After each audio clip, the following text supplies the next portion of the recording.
या देवी सर्वभूतेषु शान्तिरूपे संस्थिता नमस्तस्यै नमस्तस्यै नमस्तस्यै नमो नमः।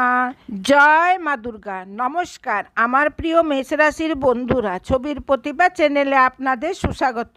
বন্ধুরা, ভাবুন যখন কোনো সাধারণ মনুষ্য তর্ক করে তখন সে শুধু সত্য প্রুভ করতে চায়, কিন্তু মেষ রাশির জাতকদের নিয়ে তর্ক মানে রণভূমি হয়ে যায়। তাদের রক্ত তেজ, তাদের দিবাং আগুনের মতো, আর হৃদয়ের বাস একই কথা। যদি সত্য হই তাহলে নিচু হব না।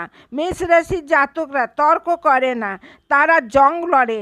তাদের কথা তরোয়ালের মতো হয়, যে সামনেওয়ালাকে চিরে রেখে দেয়।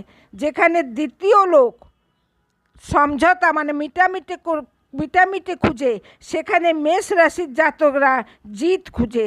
তাদের নিয়ে চুপ থাকা হার মেনে নেওয়ার মতো হয়, আর এদের হার মানা কখনো মঞ্জুর হয় না। এই জন্য ওদের সাধারণত চর্চাও ধীরে ধীরে গরম আগুনের আঙ্গারার ন্যায় তর্কে বদলে যায়। এ তাদের কমজোরি নয়, বরং এরা জন্মজাত যোদ্ধা স্বভাবের হয়, যা এদিকে আলাদা বানায়।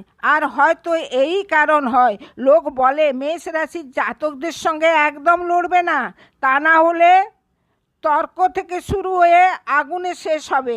এবার আপনাদেরকে বলে দিই, কি আপনারাও কি কখনো অনুভব করেছেন আপনাদের সাধারণ কথাবার্তা আগুনের তর্কে বদলে গেছে? নিজের অনুভব কমেন্টে লিখুন, দেখি মেষ রাশির জাতকরা কীভাবে নিজে